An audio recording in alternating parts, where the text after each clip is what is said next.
Otimização pessoal e organizacional, você organiza e otimiza, você coloca as pessoas no lugar certo, cada um treinado, cada um proposto a resolver problemas da organização e cada um comungando do mesmo objetivo.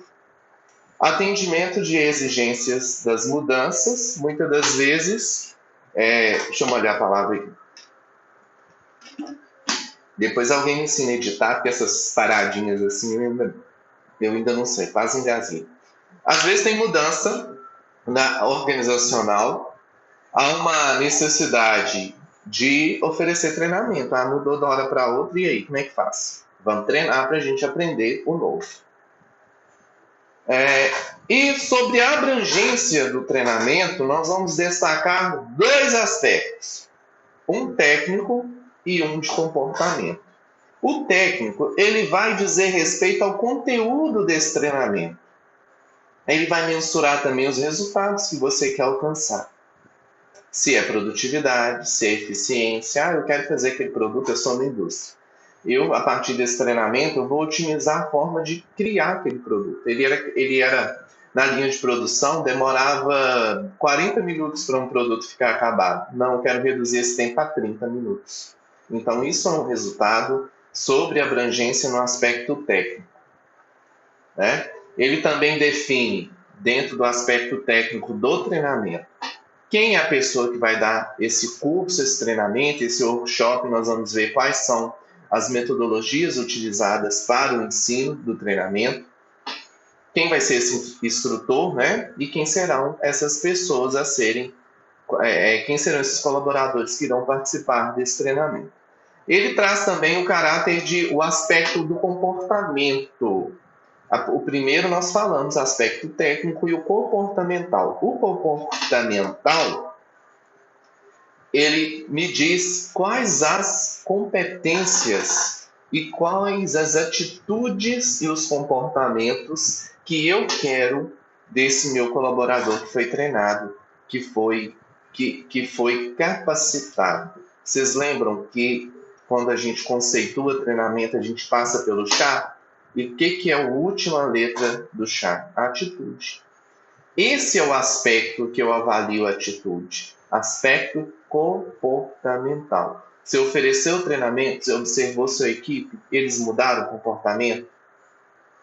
Porque muitas das vezes não é só o treinamento, o conhecimento que deve e a habilidade que deve ser ensinada. A atitude também deve ser repassada e ela tem que ser cobrada. É claro. Se você, por exemplo, vamos trazer isso para dentro da casa da gente. Eu tenho um filho. Se todo dia que ele chega de casa, ele tira o tênis e joga onde ele quer. Beleza. O dia que aí você, como mãe ou até mesmo pai, que eu acho que é pouco provável, mas a mãe, que é muito mais protetora muitas das vezes do que o pai, todo dia recolhe, separa a meia suja, joga no cesto, guarda o tênis no quarto, organizadinho. Esse menino vai ter mudança de atitude, de comportamento com esse comportamento da mãe ou do pai? Não, não vai. O dia que esse tênis estiver parado no lugar que ele deixou, sujo do jeito que ele deixou, aí ele vai aprender e vai mudar o comportamento. O dia que ele entender que está fazendo aniversário o tênis jogado na sala, perto do sofá de onde ele entrou, aí o comportamento dele vai mudar. Não, eu tenho que ser organizado. E você pode perceber, o colaborador ele tem dentro da empresa o mesmo reflexo que ele teve em casa. Olha só como é que uma coisa puxa a psicologia da outra. Pessoas desorganizadas em casa são um caos no ambiente de trabalho. E eu observo isso muitas das vezes na sala de aula. E olha que você só tem uma carteirinha com o braço assim que vocês fazem uma bagunça. Ei, gente, um dia eu subi o elevador. Acho que eu já contei isso para vocês. Tinha uma menina comendo coxinha, daquelas bem cheirosas, no elevador da Unipac. E vocês sabem que faz um calorzinho bacana, né? Valadares quase não é quente. Mas, gente, por favor, né? Qual é o comportamento de uma pessoa que entra comendo uma coxinha na sala de aula, interrompendo uma aula? vamos avaliar. Estou falando mal da menina não, mas já falei, não era do curso de administração.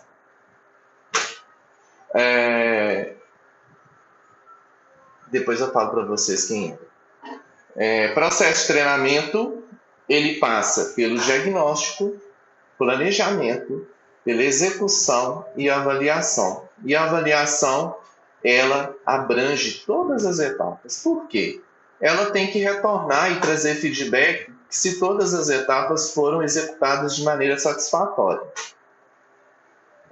Na etapa do diagnóstico, tem uma sequência de slides, vocês vão observar aí no material, no roteiro, que eu tenho uma célula verde e uma vermelha. Enquanto essa célula do funcionário, a célula vermelha do lado de cá é do funcionário, do lado de cá é a exigência do cargo. É a competência, habilidade e atitude exigida pelo cargo contra a competência, habilidade e atitude do funcionário. Quanto mais essa célula estiver distante uma da outra, maior vai ser a necessidade de treinamento. Por quê?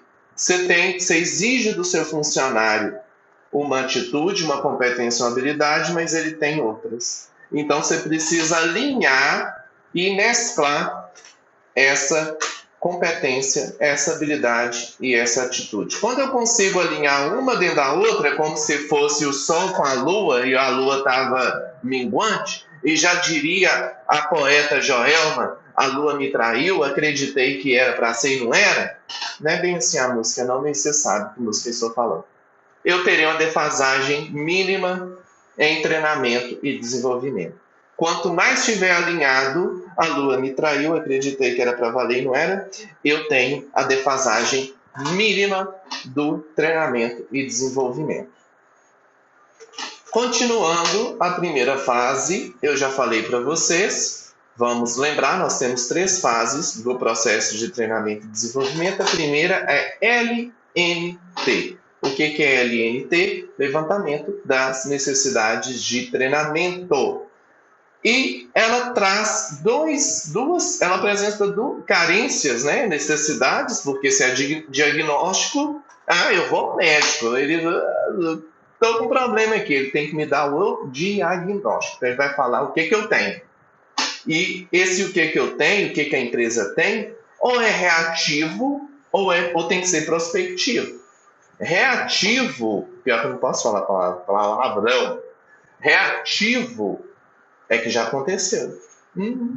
Então tem que tomar um remédio para combater o sintoma. Prospectivo, não. Aí já é a vacina, né? Você está se precavendo antes da coisa acontecer para você não ficar doente. Então tem uma grande diferença, porque o LNT ele detecta carências dentro do reativo, é aquilo que está acontecendo na empresa e está causando problema, então você tem que intervir com treinamento para consertar. Isso o diagnóstico que vai te dar, vai aparecer no exame, chamado LNT. E o prospectivo, aquilo que você sabe que vai acontecer, então você já vai se precavendo, se remediando. Certo? Nós temos alguns pressupostos do LNT. O pressuposto teórico, ele traz para a gente... a primeira coisa do pressuposto teórico é você convencer o gestor, né? Que bom, se eu for o gestor, eu que tomo essa decisão, é perfeito, mas nem sempre é o que acontece. Eu gerencio o RH, mas numa situação de dificuldade econômica e financeira, eu vou escutar do departamento financeiro o seguinte: nós não podemos gastar com treinamento agora. E vocês vão escutar isso. Sinto lhes informar, mas vão escutar. E qual que é o pressuposto principal que eu devo concentrar esforço? Isso aqui não é despesa, é um investimento. Eu consigo mostrar para o gestor tomar a decisão e apoiar o meu treinamento que aquilo é um investimento. Aquilo vai trazer resultado para a organização.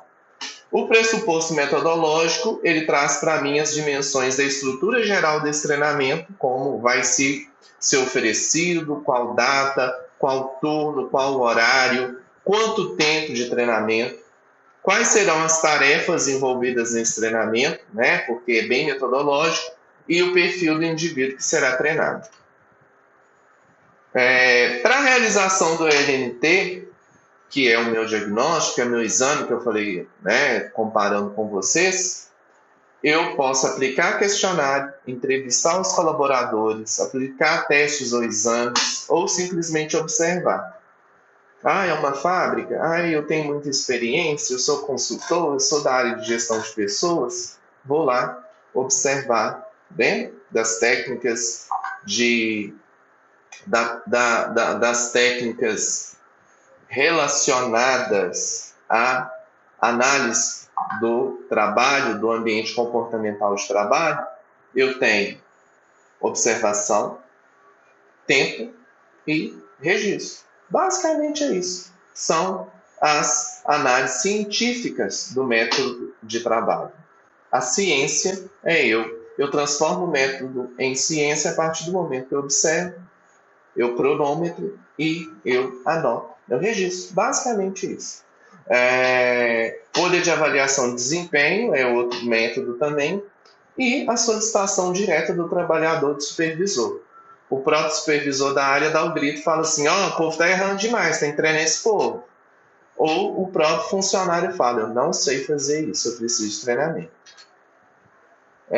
Indicadores a priori, a posteriori, são aqueles relacionados antes e depois do processo de treinamento. Perfeito? E nós chegamos na etapa 2, onde nós realizaremos o planejamento e a programação desse treinamento. Vocês já viram, vocês já sabem, mas não custa lembrar.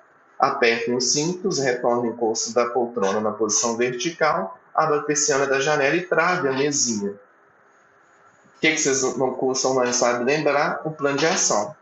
O que, quem, quando, onde, como, quanto e para quê. Engraçado que tinha plano de ação, tem plano de ação no trabalho de vocês, e muitos alunos mandaram mensagem perguntando. E eu entendi que alguns alunos não sabem o que é um plano de ação. Muito cuidado com isso, viu? Se isso estiver acontecendo, dá um grito logo, porque nós estamos aqui com alunos do 4º, do 5º, do 6º, do 7º período de contábeis e alunos do 3º e 4º período de administração. Se você já aprendeu e esqueceu, me lembre que de repente a gente prepara uma aula de como confeccionar e quais diretrizes para a gente elaborar um bom plano de ação. Beleza? As etapas do treinamento, dentro do planejamento e programação, a sua execução também. Nós precisamos, dentro de treinar e desenvolver, priorizar a qualidade desse treinamento que vai ser oferecido, que também não adianta eu, de uma forma, a preocupar só com o diagnóstico, e o diagnóstico me traz pontos especiais ali de onde eu devo executar o treinamento, mas eu não estou priorizando a qualidade do módulo. E também a eficiência desse resultado, a necessidade de eu buscar a eficiência. Na última etapa, eu tenho a execução e o treinamento. A execução do treinamento, os fatores influentes vão desde a didática de quem vai preparar o curso, a lógica, né, do que se diagnosticou com a forma que está sendo ensinado. Isso tem que ter coerência. Ah, tá. Então, os vendedores estão tendo dificuldade. É uma financeira e eles estão tendo dificuldade de mensurar contrato, de preço, de custo de contrato. Aí eu vou dar uma aula de matemática financeira, igual acontece na faculdade, ensinar juros simples, juros compostos, capitalização simples, capitalização composta. Para que isso? Não. Você vai ensinar o que exatamente exige o contrato, o produto que eles estão tendo defasagem, que eles não estão conseguindo assimilar. Tá? E a qualidade dos recursos também, onde será aplicada a didática do instrutor, não pode esquecer, eu já falei. E aí nós temos a execução e o treinamento com algumas técnicas essas técnicas nós falaremos dela na aula de segunda-feira, tá? Para a turma de Ciências Contábeis, a turma de Administração nós falaremos na próxima quinta, após o feriado. E eu acho que nós já caminhamos, eu crendo, que nós terminamos por hoje.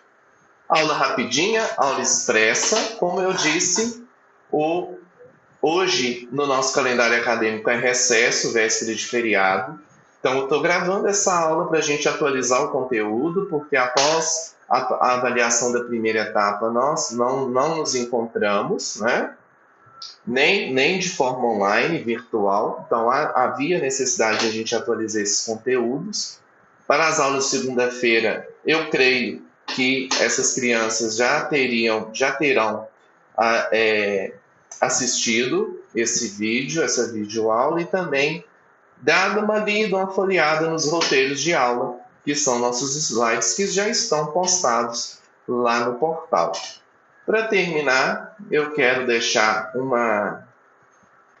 uma frase modesta que diz o seguinte, é da Lígia Vasconcelos, achei na internet, achei interessante. Um mero professor aponta o caminho das estrelas. Um professor de verdade ajuda a alcançá-las. Tá, já sei o que vocês pensaram. Crianças, pensem o seguinte, nesse período de isolamento social, momento palestra da aula, nesse momento de isolamento social, a gente tem que olhar também pelo lado, o outro lado da situação e perceber que existe algo de bom. Que nós procuremos ser mais disciplinados com as nossas atividades, principalmente acadêmicas, porque nós estamos com o tempo sobre o nosso domínio, basicamente, estamos em casa. Segundo, é um tempo propício para a interiorização de seus familiares, aqueles que convivem e habitam no mesmo teto que você, e é um tempo de voltar para dentro de mim mesmo. Tá? Não tem viagem melhor, postei isso na semana no Instagram, não existe viagem melhor senão aquela que a gente faz dentro de nós mesmos. A melhor pessoa para responder para você quem é tu, quem é você, a pessoa que conhece melhor os seus limites e o seu potencial de superação é aquela pessoa que te responde todo dia de manhã com a cara amarrotada e o cabelo desarrumado no espelho do seu banheiro. Tenham todos uma boa noite, fiquem com Deus e eu espero que a gente possa se encontrar novamente nas nossas aulas presenciais muito em breve. Fique em casa, que Deus nos guarde e nos abençoe. Beijo, crianças!